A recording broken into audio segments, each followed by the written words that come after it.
So hey guys, I'm Alex Pirlea. I am under the Torque Performance, Jay's Racing and sort of Tyrell team. Along with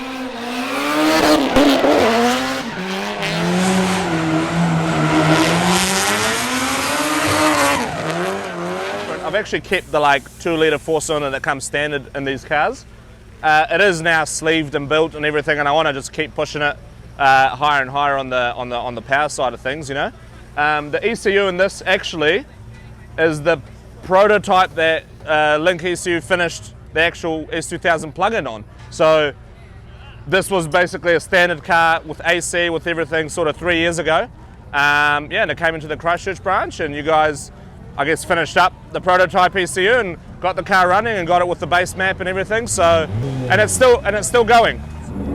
So with this plug-in, actually, it's basically chocker. I'm using every feature really that the Link's got and more, because I'm using it to control my power steering. That's probably one of the least common things. It's got I can output obviously the speed, the engine speed and the road speed to the computer and change the weight of my steering. So that's something that we've actually got dialed for this round. Last round we sort of were just working it out in the few sort of practice laps that we got, but yeah, basically that's got every expansion on it that you can have, you know? I've got strain gauge, I've got EGTs for flat shifting, for gear position, I got turbo back pressure sensors, like temperatures and oil pressures and everything with safeties, with all of that stuff. The guys in Christchurch have looked after me for quite some time. But I love the product. It's the first ECU I ever played with myself, and I have a hand in tuning. I learned how to work with the Link by messing with rev limiters first, out of all things, 10 years ago with the G4 platform, you know.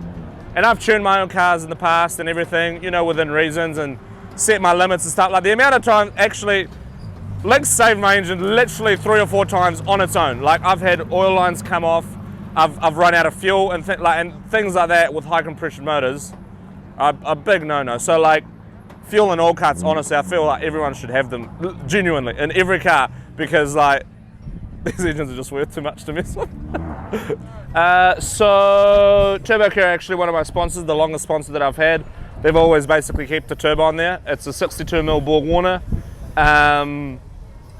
Basically everything else is custom. It's common to turbo these cars in the States and things, but not common to drift them. So all the driveline is custom, the steering is my own work. It's got Winter's quick change, HGT sequential.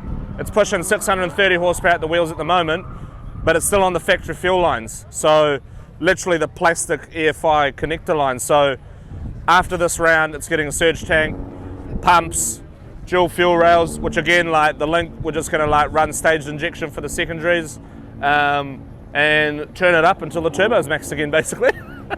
Yeah, so as far as the rest of the year goes, really I kind of want to get to 1,000 horsepower just so I can say that I got 1,000 horsepower, and that sounds like heaps, but these engines make power and they don't make the torque. So it's the torque that you need for drifting, and it's hard work to get 2 litres to do that. But aside from that, you know, I'm looking forward to the next couple of rounds. I've got an awesome team behind me, wicked sponsors, you know, you guys, but everyone else as well who's in the pits even today and helping me and funding this for me. The biggest reason I built the S200 is to help get support, to do something different, to hopefully have this D1NZ be sustainable, because it is a freaking expensive ordeal, and I plan on just carrying on. If I can make it every season, I will. So that's why I'm trying to do my best and put on a show.